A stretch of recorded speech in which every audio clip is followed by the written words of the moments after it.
तो कुछ हमें इस तरह के बहुत सारे फॉर्मेशन दिखते हैं जो कि समवेयर रेड एंड ग्रीन में, और कहीं कहीं कुछ लोग ब्लैक एंड वाइट में यूज करते हैं, कहीं ब्लैक कैंडल कहीं वाइट कैंडल।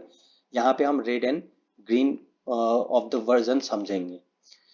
तो फ्रेंड्स ये कुछ और नहीं, इसी को हम कैंडल्स कहते हैं। कैंडल स्टिक पैटर्न दोस्तों जो है ये जस्ट एक जापानीज वर्जन है बार चार्टिंग का। जो हम वेस्टर्न वर्जन में बार चार्टिंग देखते हैं, उसी का ये कैंडल स्टिक वर्जन जो है वो जापानीज वर्जन है। एक कैंडल जो फ्रेंड्स होता है उसका बेसिकली हम उसको दो पार्ट में समझ सकते हैं कि उसको हम उसका नोमेनक्लेचर या फिर उसको फर्दर हम एक, ये पूरा जो हो गया यहाँ से लेके यहाँ तक, ये पूरा एक कैंडल है। बट इसको हम दो पार्ट में समझेंगे कि ये जो विड्थ वाला पोर्शन है यहाँ से लेके यहाँ तक, इसको हम कहते हैं बॉडी ऑफ द कैंडल। ये किसी भी कैंडल का बॉडी कहलाएगा। और जो थीनर पार्ट है, जो कि यहाँ पे आप ऊपर में देख सकते हैं फ्रेंड्स और नीचे में देख सकते हैं, ये थीनर पार्ट को हम विक और शैडो ऑफ द कैंडल कहते हैं।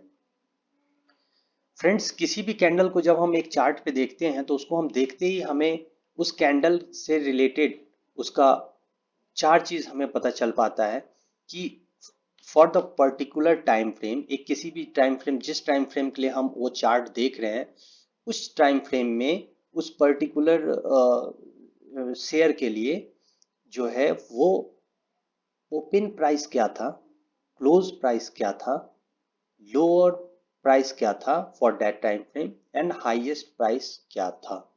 ये चार चीज हम उस एक कैंडल स्टिक से इंफॉर्मेशन ये हम गैदर कर सकते हैं। कर रहे हैं तो ग्रीन कैंडल जो हमारा है वो एक बुलिश कैंडल है, और रेड जो है वो हमारा एक बेरिश कैंडल है। ये जो फ्रेंड एक पूरा एक ग्रीन कैंडल है, इसमें हमको कैसे पता चलेगा कि कौन सा ओपन प्राइस है, कौन सा क्लोज प्राइस है, कौन सा लो प्राइस है और कौन सा हाई प्राइस है। तो फ्रेंड्स कोई भी कैंडल हो, चाहे वो बेरिश कैंडल हो या बुलिश कैंडल हो, दो बोथ कैंडल्स के केस में कैंडल का जो लो होगा, दैट मीन्स जो बॉटम होगा ऑफ होल कैंडल, तो वो जो होगा दोनों केस में वो लो price for that time frame of a particular share, किसी लोअर प्राइस होगा। और जो टॉप होगा, जो टॉप ऑफ द कैंडल होगा वो हाई प्राइस होगा। But in for open price and close price, जो हमारा बेरिश कैंडल और बुलिश कैंडल अपोजिट इंडिकेट करता है। जैसे हम अगर बुलिश कैंडल के बारे में जाने, तो बुलिश कैंडल में जो लोअर ऑफ द बॉडी होता है कैंडल का, जो बॉटम ऑफ द बॉडी होता है कैंडल का, वो हमारा ओपन प्राइस बताता है, और जो टॉप ऑफ द बॉडी होता है वो हमारा क्लोज प्राइस बताता है। इसके जस्ट अपोजिट जो हमारा बेरिश कैंडल होता है, उसमें टॉप ऑफ द बॉडी जो है वो ओपन प्राइस बताएगा और बॉटम ऑफ द बॉडी जो है वो क्लोज प्राइस बताएगा। तो इस तरह से फ्रेंड्स हम जो है एक कैंडल को देखेंगे, और कैंडल को देखते ही हम चार चीज समझ पाएंगे कि इस पर्टिकुलर टाइम फ्रेम में जो है वो हाईएस्ट प्राइस क्या रहा था, लोएस्ट प्राइस क्या रहा था, और ओपनिंग प्राइस क्या था, क्लोजिंग प्राइस क्या था।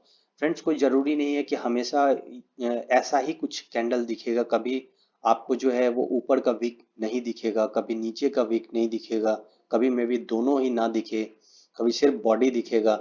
तो जब ऊपर का ये विक नहीं होगा तो हमारा डेट मीन्स जो ये प्राइस है और ये प्राइस है जब एक साथ आ जाएगा तो हमारा ऊपर का विक नहीं बनेगा। सिमिलरली समटाइम्स नीचे का भी विक नहीं बन सकता है। तो